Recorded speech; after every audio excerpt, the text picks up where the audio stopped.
Evening snack కింద ఒక మంచి స్వీట్ అండి ఇది. అయితే బెల్లంతో చేసేది.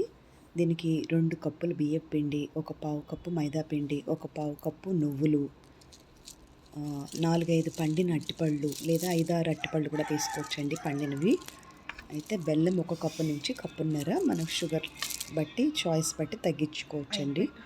హాఫ్ కప్ నుంచి కప్పు లేదా కప్పున్నర, అది మీ కంఫర్ట్ బట్టి వేసుకోండి. అయితే దీంట్లో ఒక పావు చెంచా బేకింగ్ సోడా, పావు చెంచా బేకింగ్ పౌడర్ 2 వేయాలండి. పావు చెంచా అంటే చాలా చిన్న చెంచా గురించి చెప్తున్నానండి, పెద్ద చెంచా కాదు. తక్కువగా తీసుకోవాలి ఎప్పుడు కూడా. ఈ సోడాస్, ఈ బైకార్బోనేట్స్ అన్నీ ఎక్కువ ఉంటాయి కదా, కొంచెం తీసుకుంటే సరిపోతుంది లోపల పిండి ఉడకడానికి మాత్రమే. అయితే ఆయిల్ డీప్ లోతుగా ఉన్న ప్యాన్లో కొంచెం ఆయిల్ పోసుకొని అది మీడియం ఫ్లేమ్లో ఉండాలండి. ఇది అసలు వాటర్ అక్కర్లేదు, మన అరటిపండులోనే తేమ ఉంటుంది కాబట్టి కొంచెం మనం కలుపుకుంటాం కదా, కలుపుకునగానే అది దగ్గరకు వస్తుందండి. పిండి పలచగాను ఉండకూడదు, పిండి గట్టిగాను ఉండకూడదండి. మీడియం కన్సిస్టెన్సీలో సాఫ్ట్గా ఇలా ఉండాలి. బాల్స్ లాగా తయారు చేసినప్పుడు మనకి కంఫర్టబుల్గా ఉండాలన్నమాట. చేయి కొంచెం తడుపుకొని చిన్న చిన్న బాల్స్ లాగా మీడియం ఫ్లేమ్లో వేయండి. అయితే ఎక్కువ హీట్ ఉంటే ఇలా మాడిపోయినట్టుగా వస్తుందండి ఒకవైపు. జాగ్రత్తగా ఓపికగా వేపుకోవాలి ఇది. లేదా ఎక్కువ హీట్ ఉంటే పైన బాగా వేగిపోతుంది, లోపల ఉడకదండి, పచ్చిగా ఉంటుంది పిండి.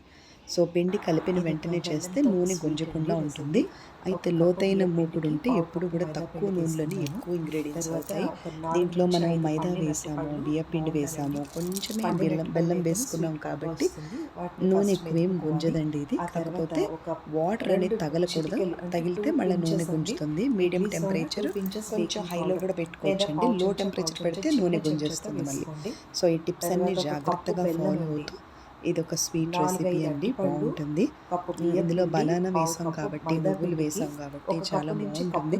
మీకు కనుక ఛాన్స్ ఉంటే ఎండు కొబ్బరి కొద్దిగా వేసుకోవచ్చండి, లేదా 2, 3 కాజు కానీ బాదం కూడా వేసుకోవచ్చు. దీంట్లో టేస్టీగా ఉంటుంది రెసిపీ. తర్వాత చాలా మందికి కూడా అసలు ఛానల్ సబ్స్క్రిప్షన్ అంటే ఏంటో తెలియదండి, బయట ప్రొఫెషన్లో ఉన్న వాళ్ళకి. మీకు కనుక ఐడియా ఉంటే నా ఛానల్ తప్పకుండా సబ్స్క్రైబ్ చేయండి.